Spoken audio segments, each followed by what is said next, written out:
بعد به ویدیو اومدیم با تبرهای مختلف مثل چوبی، سنگی، آهنی، طلا، الماس و این یکی هم تو کامنت ها اگه میدونی بگو. خب بریم واسه چوبی ببینیم میتونیم بزنیم. با اینی که میخوایم بزنیم این تبر با این 8 رو میخوام بزنم. اینا 8 هست. پس ببینیم کدوم تو زمانهای بیشتری میتونه بزنه. اول ما میای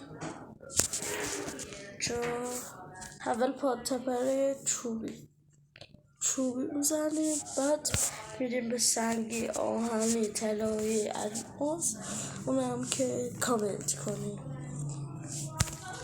بریم 1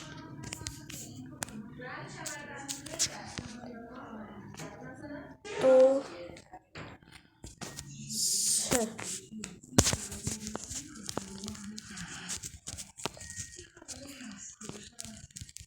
این زامبیا 4 تا هستن. تو 10 ثانیه تونستیم بزنیم اینا رو. حالا بریم برای این یکی ها با سنگی. تو 10 ثانیه تونستیم اینا رو بزنیم. چوبی 10 ثانیه شد. بریم برای سنگی.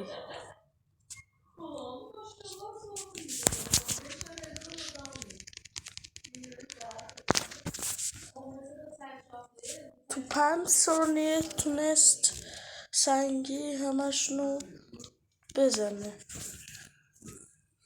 وای صبح شد. بذار زود شب کنم. الان شب شد. وای چوبی تو 10 ثانیه نتونه. سنگی ادامه شویه میزنیم. تو 9 ثانیه و 35 ثانیه تونست بزنه. بریم برای آهنی.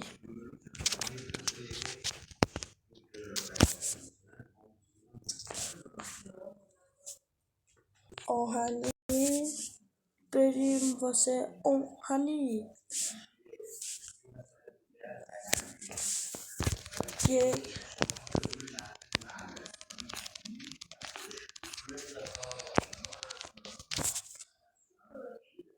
تو 8 ثانیه 22 ثانیه تونست بزنه.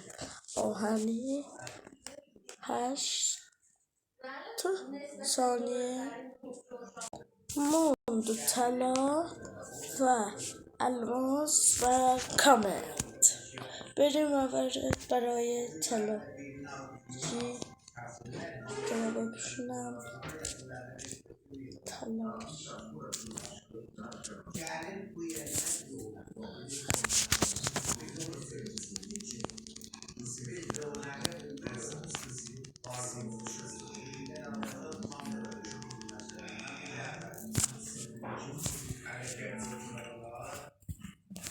تو 11 ثانیه تونست بزنه. یکیش مونده دیگه، این حساب نیست. تو 11 ثانیه 81 ثانیه نه ببخشید تو 11 ثانیه تونست بزنه.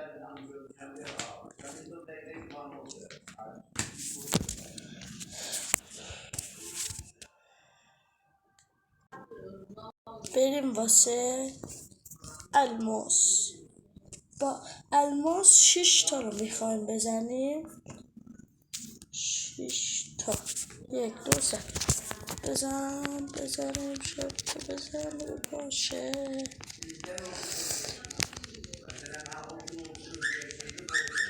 چرا تموم نمیشه؟ 12 ثانیه تونست بزنه الماس. بریم برای این یکی. بچه بزن اینو از اینجا بزنن. 1 2 3 درسته 4 تا زدیم. مونده اونا.